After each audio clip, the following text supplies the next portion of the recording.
What is going on, everybody? Hope you're having a good day whenever you're watching this. We're taking a very early first look for Week 9 of the NFL.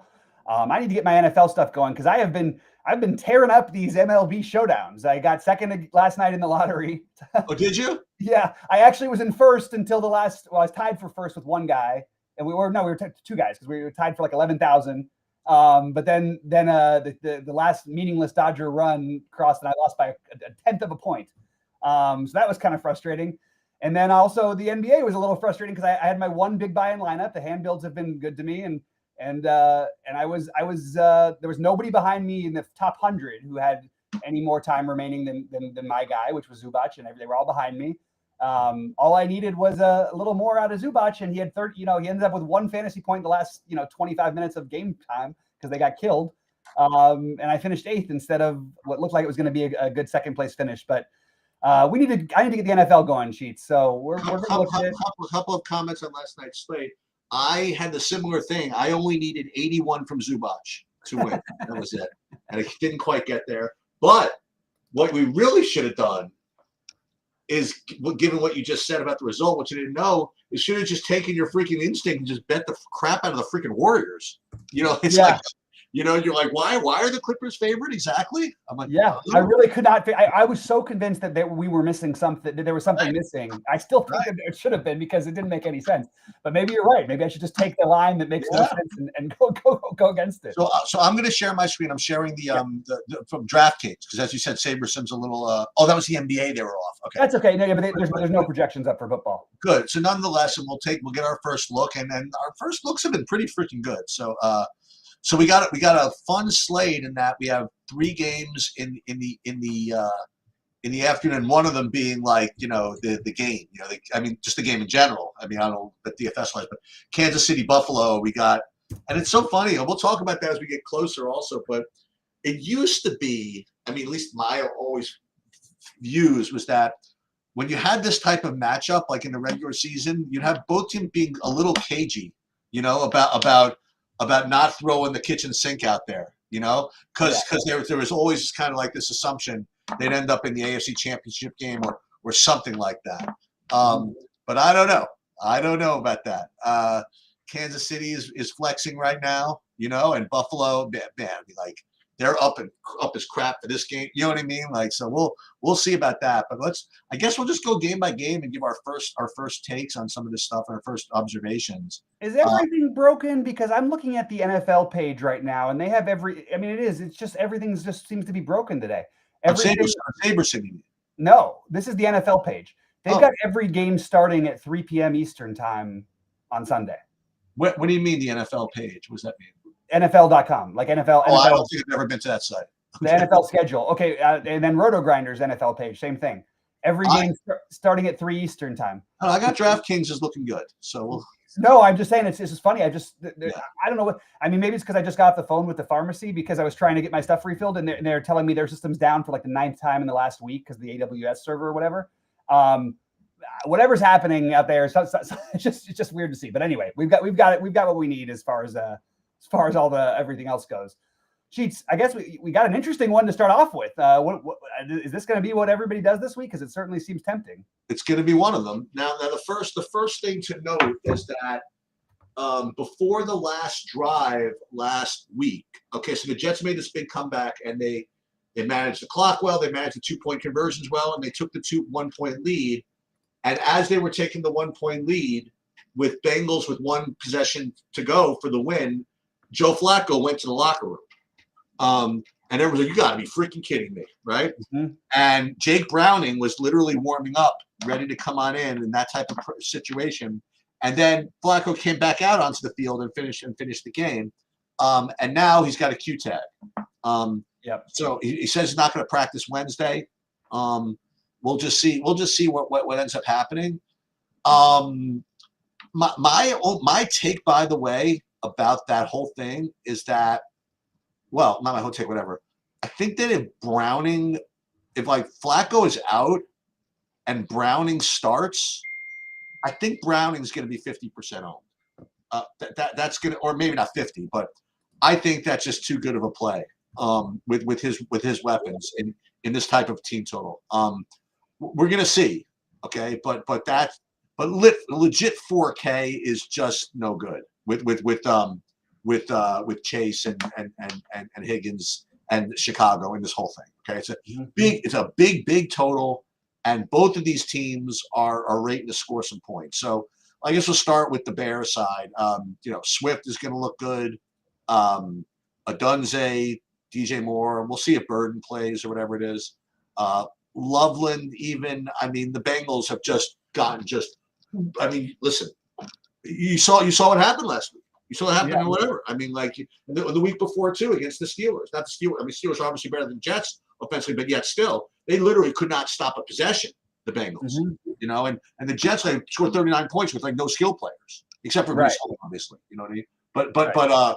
So this game is going to be. I presume it's a 50+ total. It's got to be. Yeah, 51.5.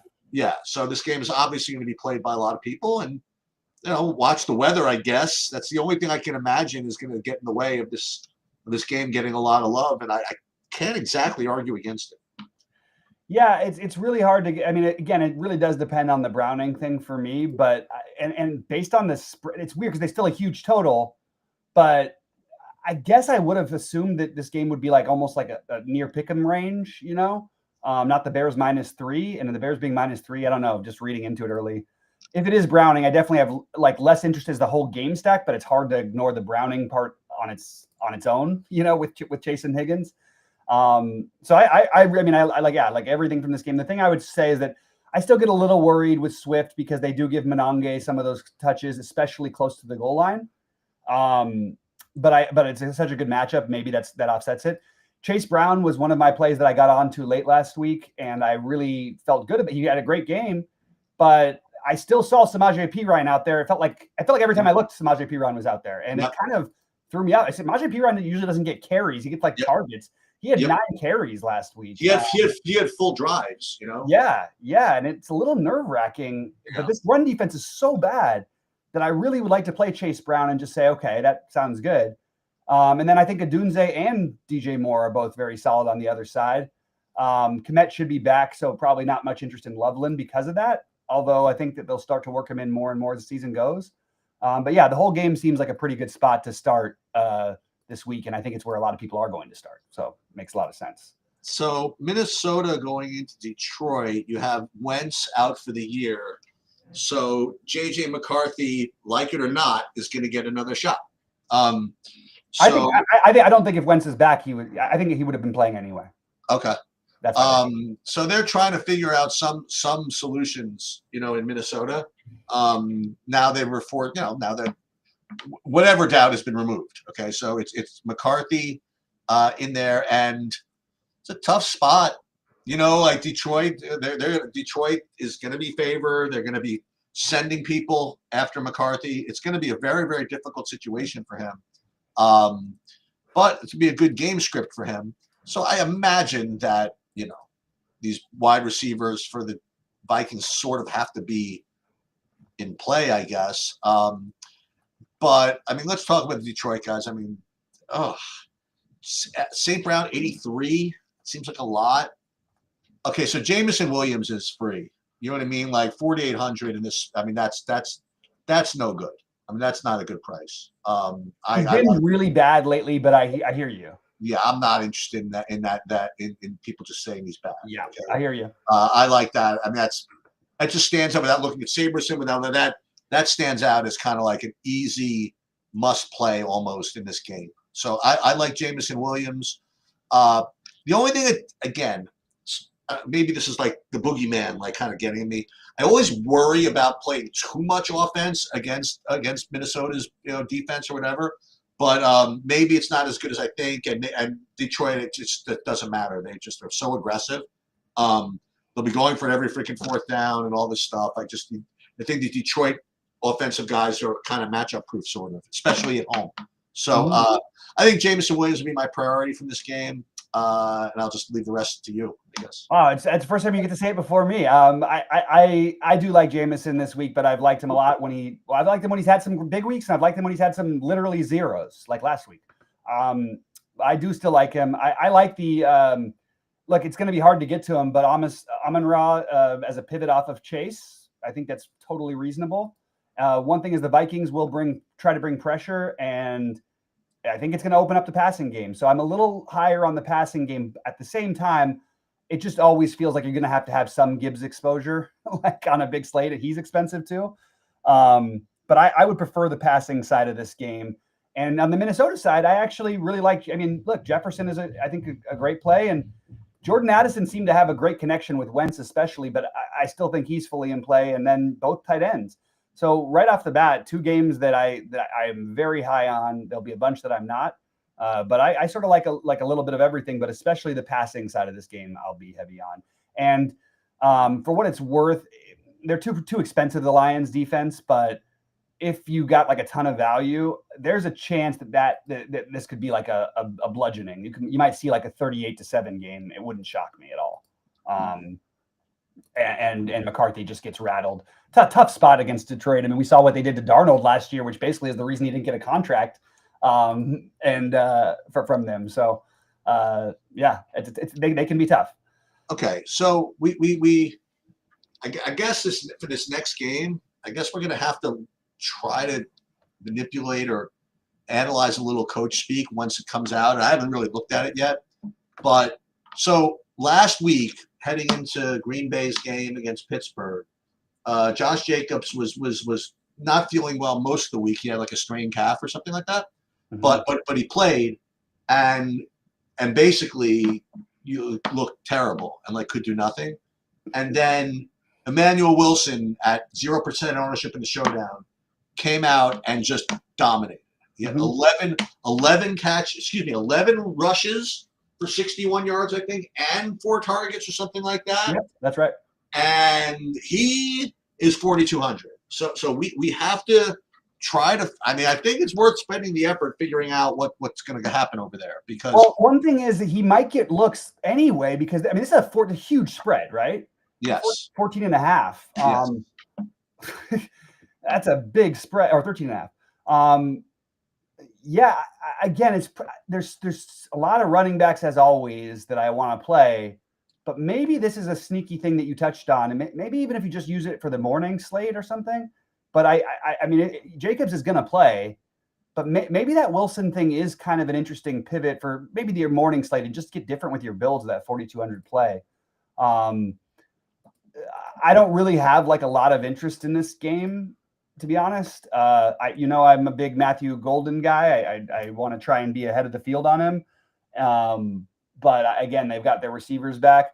I guess Ted McMillan would be in play with a positive game script, especially if you do get Bryce back. But nobody who I'm like all that excited about. So this game is pretty uninteresting to me, to be honest. Yeah. I mean, obviously the ultimate troll game would be if Josh Jacobs smashed. Yeah. But we'll take a look. I wonder where his ownership ends up, because usually in these spots the guys end up super popular. Which one? Josh Jacobs? Yeah, and I'm just curious where it ends up with him. Like, I don't know. I saw what happened in this last game. They didn't even finish. You know what I mean? Like, I don't know if I would do that. Well, no, but even the week before. No, I'm just saying that. Yeah, I know, and that would be great, because then you'd be fading chalk. Because I do think there's a chance he's still. I mean, I'm really curious to see what ends up happening. Let's put it that way. I don't know what they're going to do with it, but usually a running back against the Panthers, even though they had been good until last week against the run. Yeah, we'll see. And by the way, Josh Jacobs had 2 touchdowns the week before against Arizona, and I thought he looked like he was done then. Like he looked like, not done, but he looked like he was, hurt. All right. So Houston against Denver. I mean, of note here is that Nico Collins is back at practice after being in the concussion protocol, which certainly helps. Houston's offense. It feels like a lower total-ish type game that the defenses are good enough to keep me off of these offenses, which feel appealing. You know what I mean? Like, Troy Franklin at 4,900 just by himself just seems like a decent play. You know what I mean? Like Marvin Mims, if he plays at 4,100, looks like a decent play. These Houston other receivers, except for Collins, like Noel, Higgins, Hutchinson, or whatever, obviously you prefer to play them if Collins is out, but if Collins is in, those guys will be even lower owned. So think about that. I am glad that at least I didn't. I called out myself and the whole community about the Dalton Schultz chalk last week. I didn't know where people died and left him 30% owned. So it's just because there was no other receivers. Right. So I guess I'm just kind of like whatever on this game, honestly. Yeah, this feels like a big cross off for me. I don't think Mims is going to be available. That's what I'm seeing right now. Okay. I'm not sure if that's right. I actually don't even. Where is he on the list? I think he's out, right? Let me just double check. Yeah, I think the plan is that he's going to be out right now. These defenses are awesome. The Texans have one of the best defenses in football. The Broncos have one of the best. I can't even say the best or whatever, but they're up there. They're right there. I mean, I don't know who the best we're calling is. Cleveland's defense is amazing. Their offense is so bad they still give up points. But all these guys, this defense is just like way too much for me to. I don't think the Troy Franklin thing was a total outlier last week. I also think that, man, I'll tell you, that RJ Harvey, I used him in the second half. I had him in 50% of my afternoon slates the week before.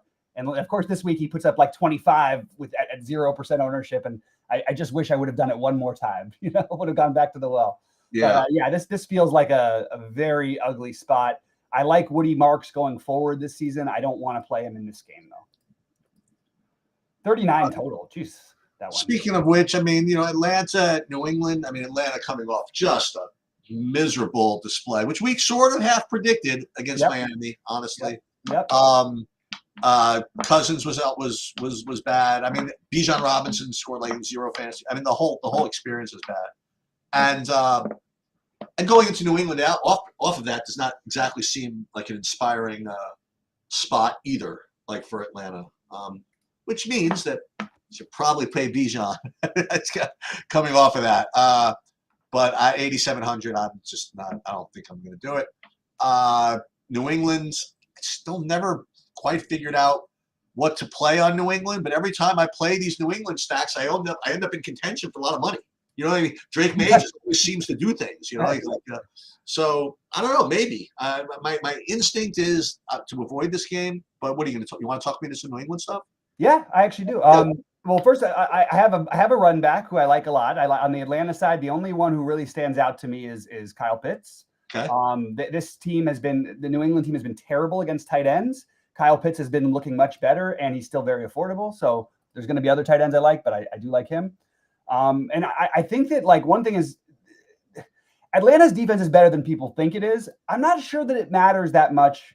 And I really like Drake May. I just think he's really good. And it's hard to ignore it. He's also my lucky number, 22.2 there. It's Raquel's birthday is 222, but 22 has always been my lucky number. So I have this necklace thing that she bought me that says 222 on it. So anytime I see anybody at 22.2 average either projection or fantasy points per game, I always go there, which is funny because that's Drake May's average. Anyway, I do think Drake May stacks. I think you could take Diggs or Henry. But it's really Drake May that I wanted to focus on. You know what I mean? I don't really care who I end up with him. I would like to be above the field, whatever that number is, with the way this slate is. It's really Drake May, one of those two, probably Diggs or maybe even Booty, or of course the Hunter Henry that that's paid off for us a few times. So, but again, just mostly Drake May. And I think New England, Atlanta's been bad on the road. I still feel like Atlanta's going to put up a fight in this game. But I think that the New England stack is the part that matters for DFS. So I imagine that, again, we haven't looked at projections here. I imagine that probably the most popular play on the slate is going to be Tyrone Tracy from the Giants-San Francisco game. You have Scadaboo, unfortunately, out for the season, and you have Tyrone Tracy at 5,100. Seems reasonable enough, in theory, like conceptually. But there are, first of all, I do think this game is going to be pretty ugly. Ugly. I do think the Giants' defense is pretty good. I really do. I also think that Brian Dable really needs to chill. Just a little. He's gonna have a heart attack before they can fire him. Unbelievable, And he. So what I don't want to play is McCaffrey. Again, I just have some faith in this Giants. They're pretty athletic. I mean, I don't know. I don't know where McCaffrey's going to come in as far as ownership goes, whatever. But I think he'll be the highest owned player on the slate. Yeah. So that seems to me to be a pretty decent thing to fade, actually, if I have this thought. But Tyrone Chase certainly is reasonable. But I would say that you could preload the aggravation you see on Twitter when Devin Singletary starts to really split the carries or split the receptions. Right. You could preload that tilt, so to speak. So we'll see exactly how high on Tracy gets. But aside from that, I think it's going to be sort of a low-scoring game without too much interest for me, except for we'll see if I end up having a freaking play time with Tracy. Yeah, I mean, I think Tracy is firmly in play. You can run the ball on San Francisco more than you could in years past. I'm on the opposite side. I really hope McCaffrey's not crazy popular. The Giants have given up by far the biggest rushing games of the season. I understand they have the defense might be better than it seems or whatever, but they've given up just absolutely mammoth games over and over again this year. In fact, Saquon would have been the third 200-yard rusher, I believe they would have given up if he didn't get hurt in the third quarter. Yeah, fair enough. So I'm in on McCaffrey, and I want to see who's available receiving wise. I like the idea of George Kittle as another piece. And those would be the two main ones for me for San Francisco. For the Giants, Tracy, I'll tell you what, I call it a gut thing or whatever. I kind of wanted to get some of the passing game here, and Wandale is the logical one. I think Darius Slayton's kind of interesting. I just have a gut feeling that Slayton ends up having a day, and he's a cheap receiver that I'm throwing into the mix. But nothing. The big priority for me would be the McCaffrey, and then I think George Kittle is extremely reasonable. All right, so we'll talk about this more when we get to Saturday or Sunday, I guess. But so here's my take on this Indianapolis-Pittsburgh game.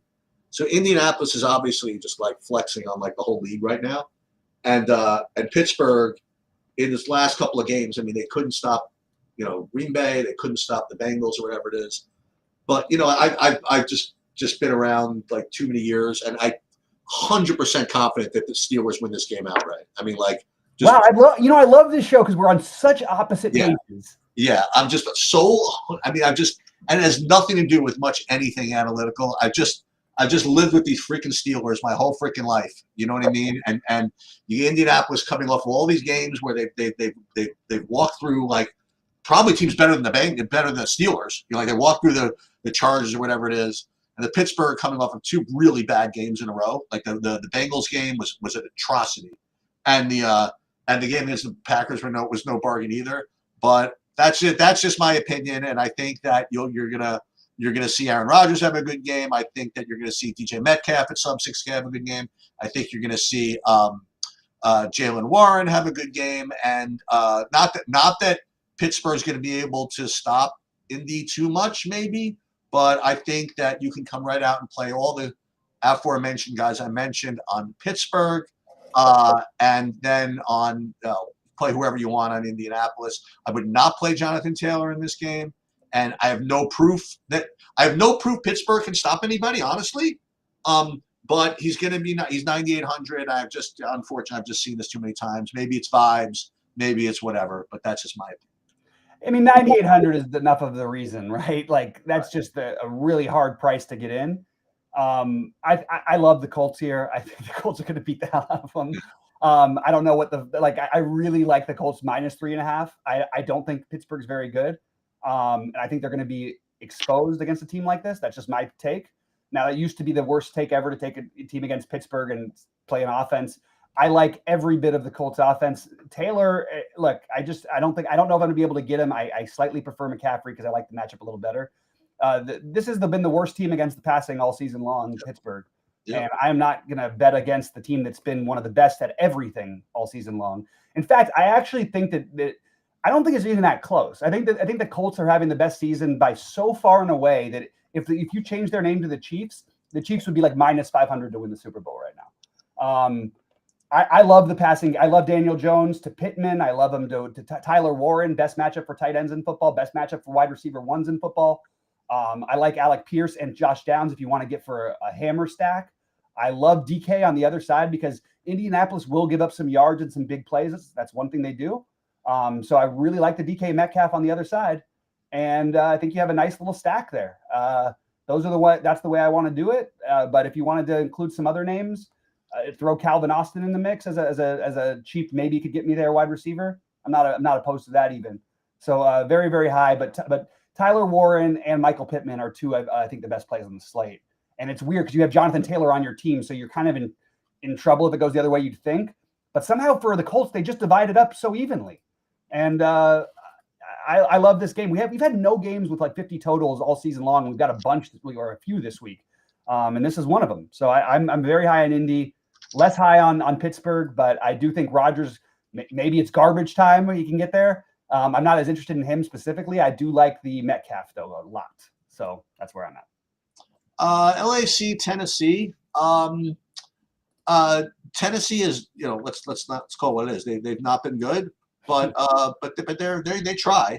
You know They've been looking a little better, right?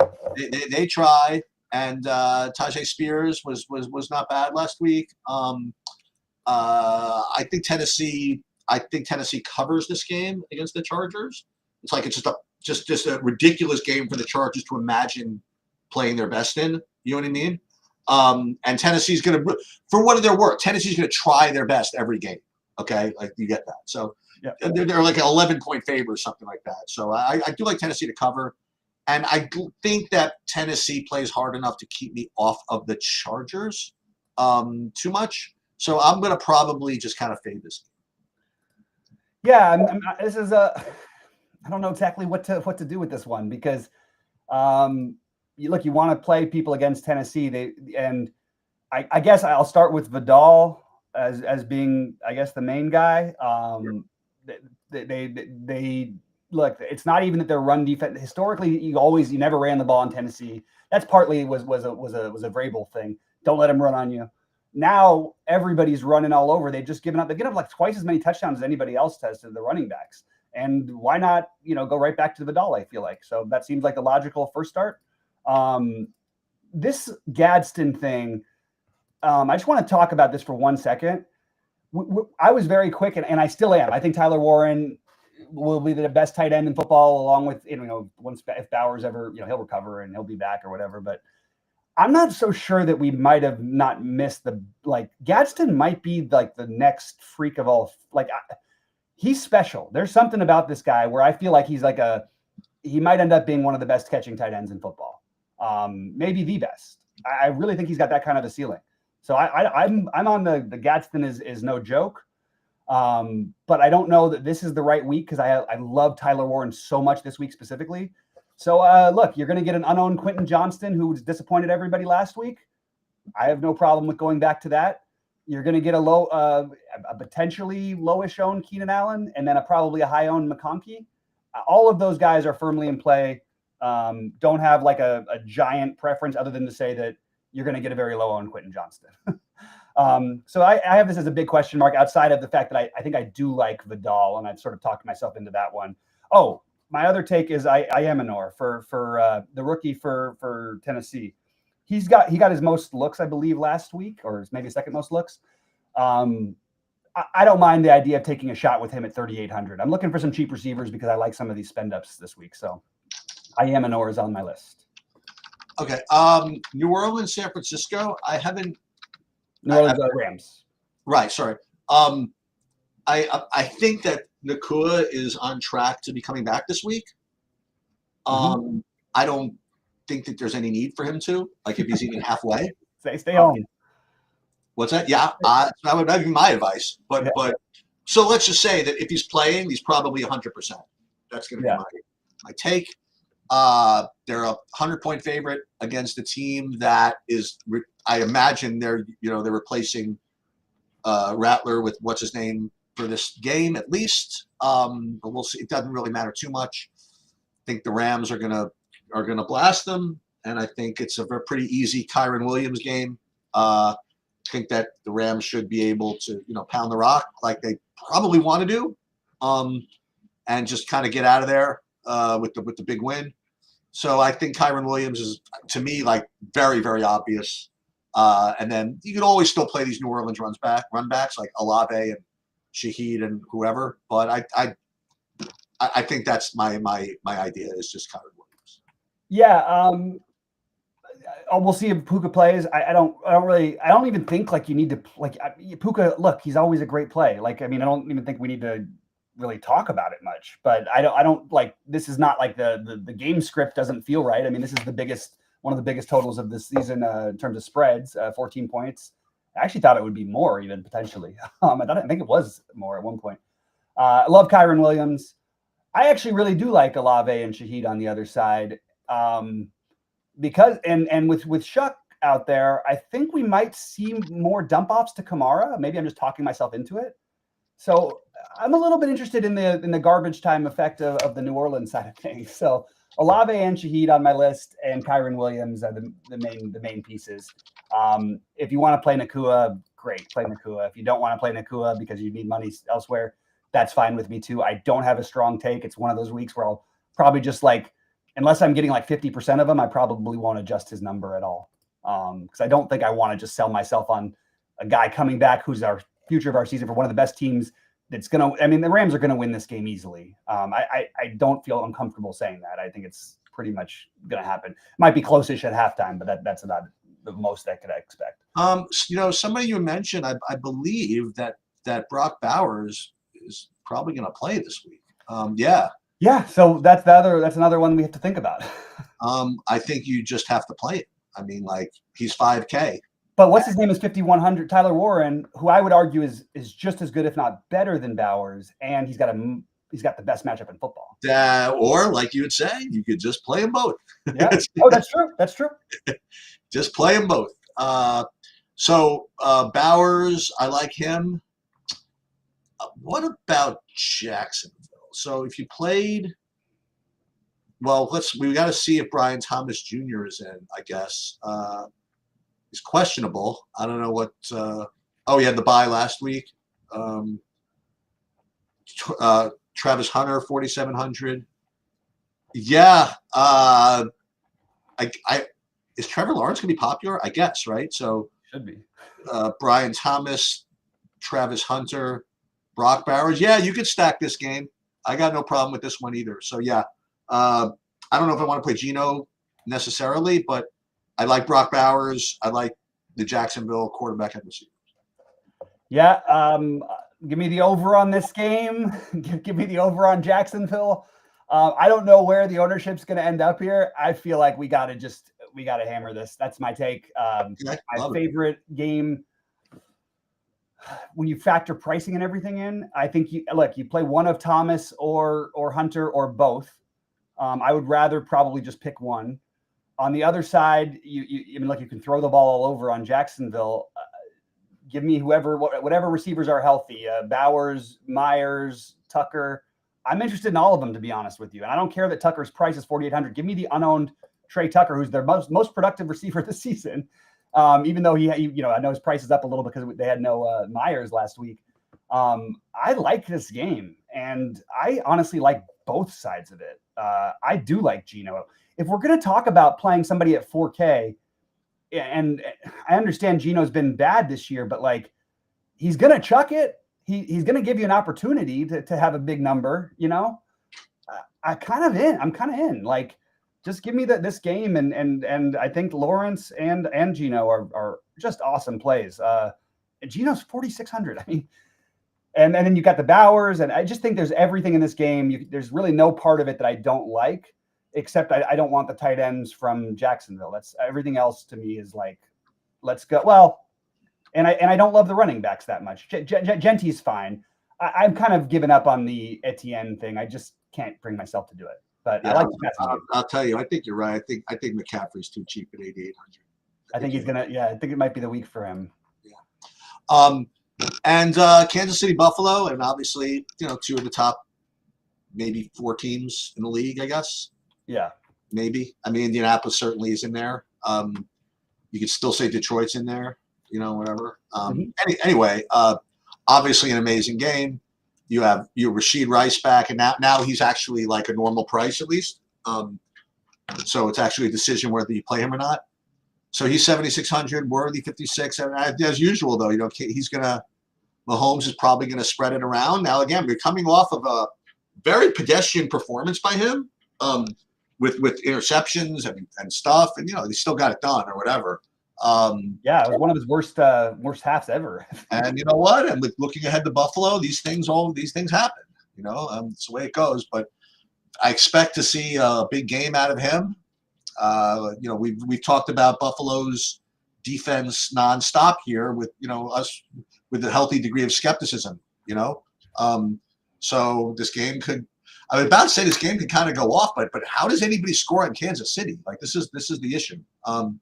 But on the other hand, always scores, But I was saying on the other hand, with Buffalo, who's going to stop them anyway? Right. So yeah, I guess I don't really feel like playing James Cook though at 7,200. Anybody at 7,200 against Kansas City, so I don't want to do that. And who do I want to play? I mean, I don't know. I'll probably end up under on this game and probably regret it. Yeah, I don't even know who to pair, like what to do. I guess Shakir is I don't know what the hell to do. I just like Josh Allen in this game. Yeah, right, exactly. But I really like Mahomes here too. And Buffalo's been it's all fraudulent in my opinion against the pass. I just think that it's been game scripts and stuff. I think you can throw the ball on them better than people think. I know you can run the ball on them. But I can't play the running back for Kansas City no matter who it is this week. Okay, love Rice. Don't care about the price hike. Think he's right there with Justin Jefferson this week. I think Worthy's the other one you would probably consider playing. I don't know that you want to go to maybe if Hollywood Brown's out, you could look for a thin Tyquan Thornton play. Buffalo is good against tight ends. I still don't mind a little Kelsey, but I think when you talk about the other tight ends we have, it's just hard to click that button. So yeah, I've got this game, but like you said, I don't know exactly who to play yet outside of I like Rashee Rice and I like both quarterbacks. Worthy maybe the one because I don't trust these Buffalo corners. And I think that you could get a big play out of Worthy. So maybe multiples. So I'm in on the idea of just going with it that way. Oddly enough, we have all these 50-point games, and I think Indy Pittsburgh is my favorite in the early slate, but I really like this Jacksonville Vegas game. Yeah. I just think that we've seen these both these teams just play so wonky. Now maybe they play a wonky 17-13 game, but maybe they play a wonky 38-35 game, and I think that's completely on the table. So that's one of the, and then the Chicago Cincinnati, and then the slightly less interest in the Minnesota Detroit, KC Buffalo, and then just the New England Hammer stack. It looks as though I'm guessing. Well, I was gonna say that I think the top projected or the top owned defense. I was gonna say the Giants, except McCaffrey's going to be too good of a play. You know what I mean? I'm just kind of looking through this, but Giants look like the best sub 3K, unless you want to play Houston maybe against Denver. I don't know. All these guys are all really really nasty matchups. Well, Cincinnati's awful, so. Atlanta maybe against Drake. You know what I mean? So all these are. Yeah, it's. I agree that it's tough to find. I think. First of all, what's weird is I made a lot of cases for some Giants players, but I do think you can make a case for the Giants defense because it's 2,400 and literally none of these other ones make all that much sense. No, that's what I'm saying. The other team you mentioned also that I love the offense against them, but Goff can throw picks and take sacks, and the Vikings can get pressure, and they're 2,200. And so can Trevor Lawrence can throw stuff too. Where's Vegas? Oh yeah, Vegas is 25. Absolutely. Yeah. That qualifies on there. But I think the best one is I think it's the best one under 3K to me is Houston. Yeah, that's what I was thinking. I think they make the most sense. We'll see where the ownership ends up, but I want to keep looking at these defenses more. We've seen a lot of ceiling type performances from defenses this year, and I agree with the randomness, but if we do end up in that early game with Chicago, if we do end up with Browning, give me the Bears defense at 3,100 too. Yeah, that makes a lot of sense. So that's where I'm at. All right, sounds good. We'll be here on Sunday for more NFL, and we'll probably be here third. Well, I won't, but maybe Bobby and Brandon will be here tomorrow night for Showdown. But in any case, I thought it was a good early breakdown, and that'll do it. Sounds good. Good luck to everybody this week, and we'll see you live Sunday at 11 a.m. Eastern.